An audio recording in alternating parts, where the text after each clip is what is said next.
last few months, my morning routine has undergone a major change. Instead of going to work at Cairn Miller and Camberwell, virtually just down the road from where I live, I now have to drive into the city every morning. I arrive here about 7:30 each day. And with that journey over, I sit quietly for a few moments in the car, only to be disturbed by the rushing cars as the drivers speed down the ramp into their car park. In the past, there were some textbooks that talked about stress, and one of the chapters usually mentioned a particular form of stress, which they called hurry sickness.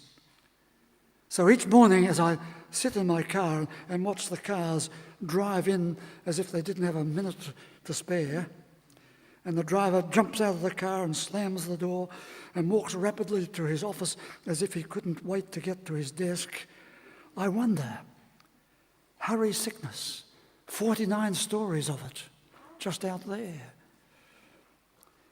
Well, imagine another car park. Instead of being a hurry car park, as this one obviously is, this other car park is called a misery car park, reserved for people who are carrying a load of misery of one kind or another. And in comes a newcomer, not been there before, and the gatekeeper says, "This car park is full." The newcomer says, "There must be a space somewhere." And the gatekeeper says, "Well, if you wait, I'll try and squeeze you in somewhere. But this is the misery car park. Do you want to be in this car park? You could go up to the 5th floor. You might get some joy up there." But the driver said, just give me a car spot. I haven't got time to go to the 5th floor on some kind of wild goose chase. So the gatekeeper told him he would try and squeeze him in. But then he smiled to himself, the gatekeeper. He thought to himself, so many people demand to be amongst the miseries. And they have no time to go up and look on the 5th floor to see if they can find a little joy. So today in this address, I want to pause for a while to reflect on the terrible sadnesses that can become part of our experience or the experience of others we know. And then I shall go in search of a little joy. Some people have said, we need some joy. How do you find it? So first I'm going to look at what I call the anatomy of our terrible sadness. Over time, I have sat with people in such terrible sadness. A mother and her young children, all dead in one event. Parents, devastated by the horrendous rape and murder of their 2 daughters in their 20s. A father in hospital went in for a minor operation, didn't come out of the anaesthetic, left wife and young family devastated. A little kid, hardly out of the pusher, killed by a driver who didn't stop at the pedestrian crossing. A man in a distressing state of mind died what we know was an unnecessary death way out on the freeway. And so my list could be expanded by other sadnesses known to you.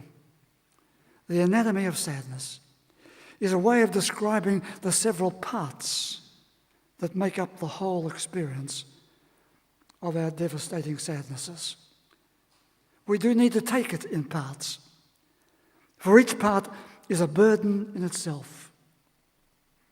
When the gospel story talked about my burden will be lighter, when you're under these burdens, it's very difficult to find anything that looks lighter. The burden is heavy, not only in the overall picture, but in its parts. But if we can take it, the parts, perhaps we might become more accessible to the joy that somehow might creep in. So what will we say? We do know this. In the anatomy of sadness, the sadness keeps taking us back to the time the original tragedy occurred.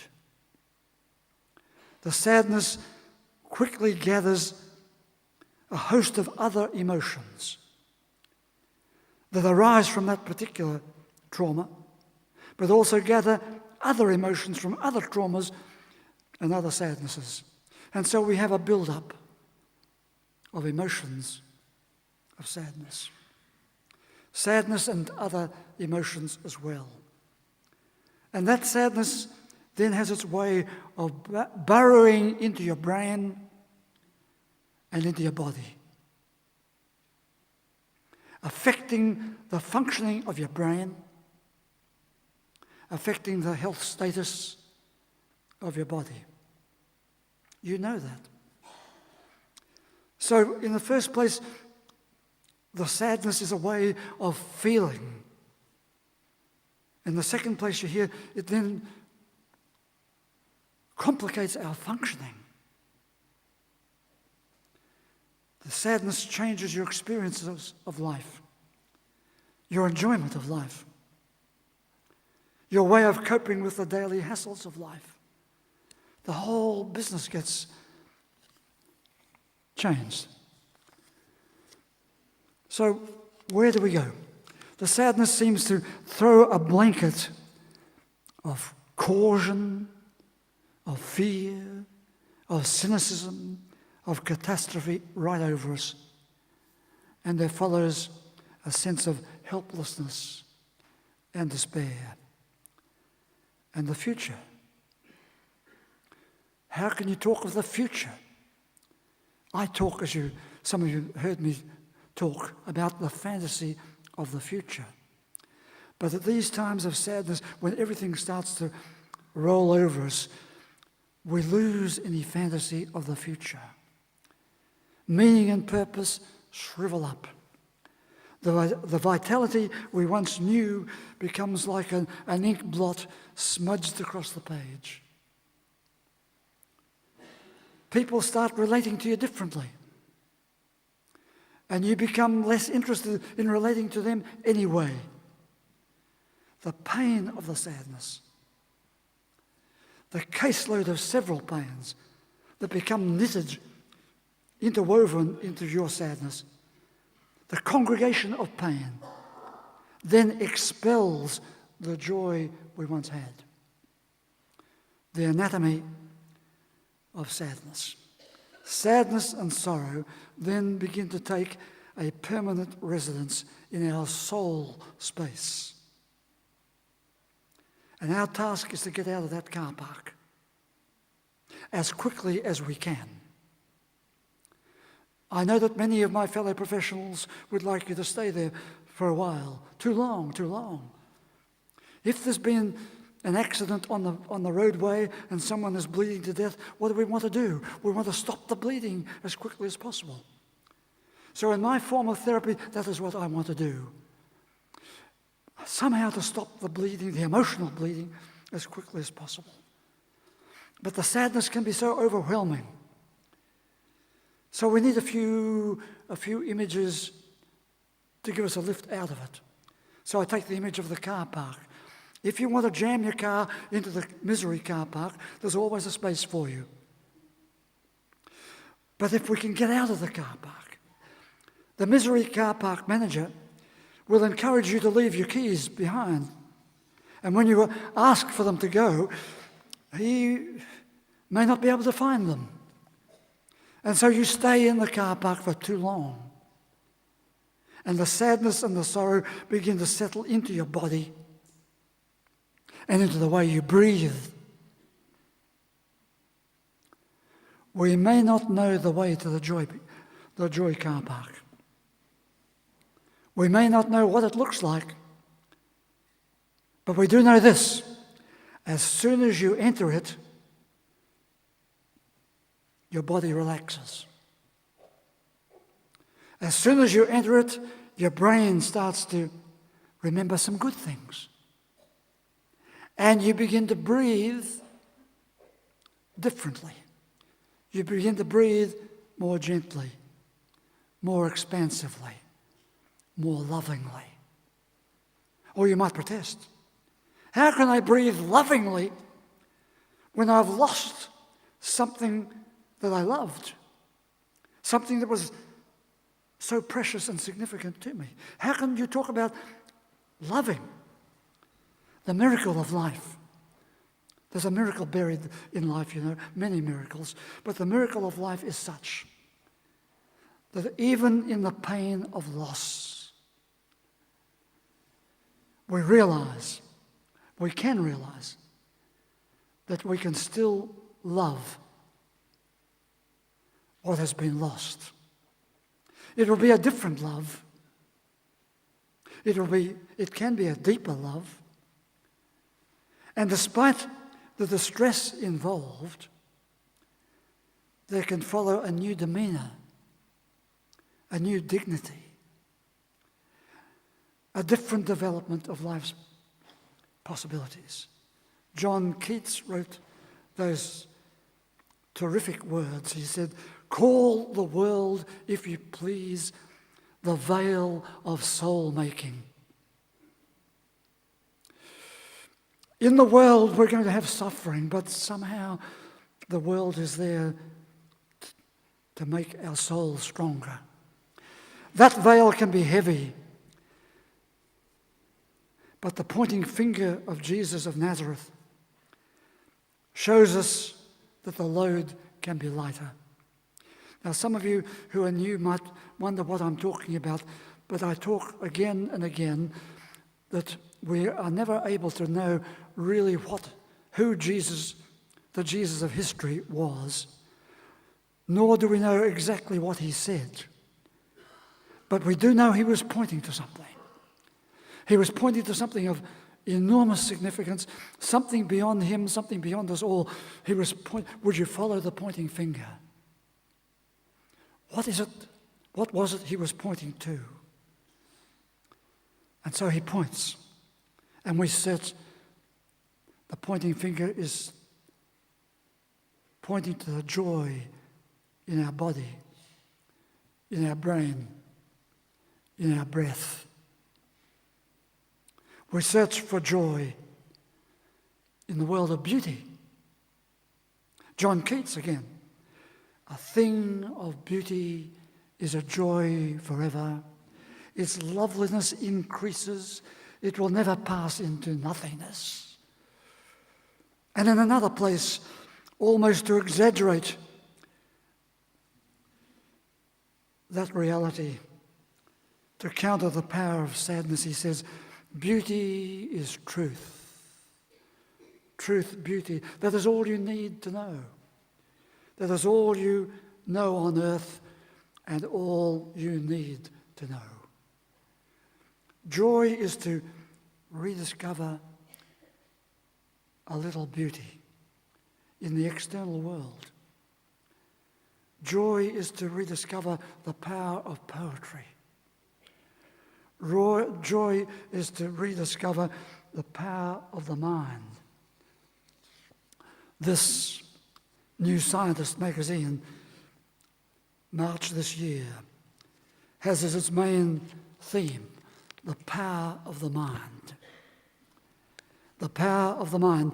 The author called it that strange healing power of the mind that can change us for the better.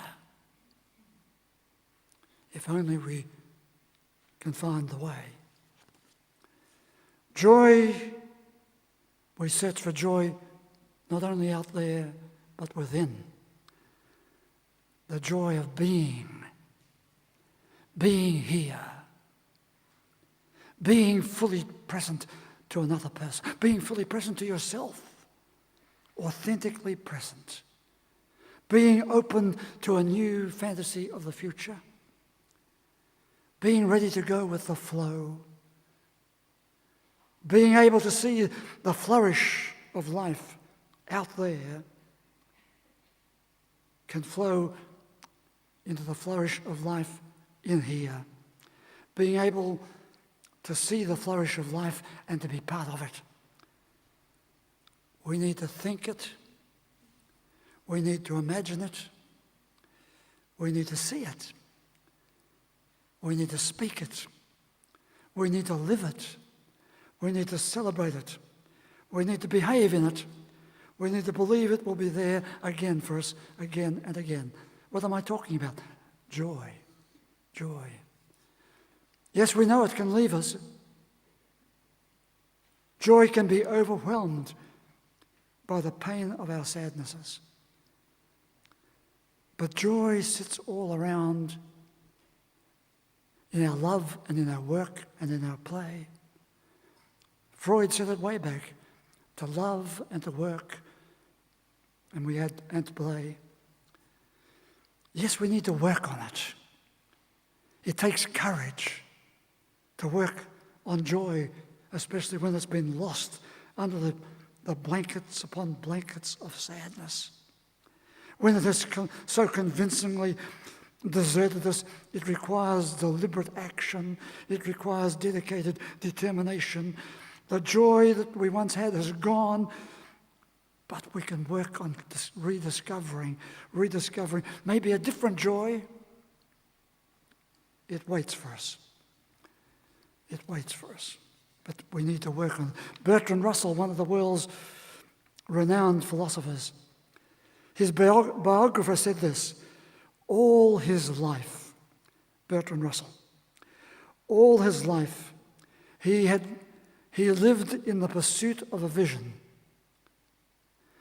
That vision, to allow moments of insight to give wisdom at the more mundane places. He had dreamed of the day when hate and greed and envy would die. They would die because there'd be nothing to nourish them. And Russell said, these things I believe, and the world, for all its horrors, has left me unshaken. There it was. Joy awaits us in the moments of grace, when you're least expecting it. Even when you've worked for it and you haven't found it, joy can appear. When you think there is no joy, the miracle of it reappears. Many times, some of you know, I've returned to Judith Wright's poems. And what does she say? In one of her poems about the flame tree, from the broken bone of the hill, stripped and left for dead, like a wrecked skull, it leaps out of the bush of blood, the flame tree. Out of the torn earth's mouth comes the old cry of praise. Out of the very wound springs up this scarlet breath, this fountain of joy, this living ghost of death, the flame tree. And then there is that other remarkable poem in which she ponders a very special gift. She says it seems to have nothing to do with things at all, nothing to do. It's just there. And then it vanishes. It occurs beyond the here and now, somewhere out there. Not even being in love or making love brings it. Maybe there was once a word for it. Call it grace. I've seen it once or twice through a human face. Search for joy. No, wait for joy. It can be found in those precious moments. No other word could describe those moments except grace. So joy. We search for joy, and I put to you six pathways. We search for it in our body and in our breath. We search for it in the world of beauty. We search for it in just being here, being open, being authentic, being part of the flourish, being. We search for it in courage. Bring out courage. Speak to us of courage. Live courage. Joy is found in courage. Oh yes, and number 5, joy can be found in the buzz of life, the buzz, in many buzzes. Joy can be found in the moments of grace. Look for those buzzes, the thing that goes, and it's there. The experience of extraordinary events gives you a buzz in thought, a buzz from the poem, a buzz from the music, a buzz. There are many buzzes, and somewhere, if you're open to it, joy is waiting in the buzz. And what was the 6th one? Number 1 was you find it in the body and breath. You find it in beauty, things of beauty. You find it in just being. You find it in courage, bringing out courage. You find it in the many buzzes.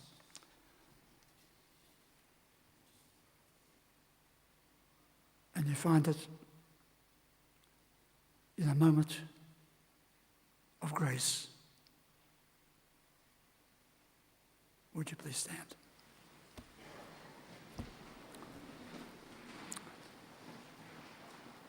Say with me, Our Father who art in heaven, hallowed be thy name.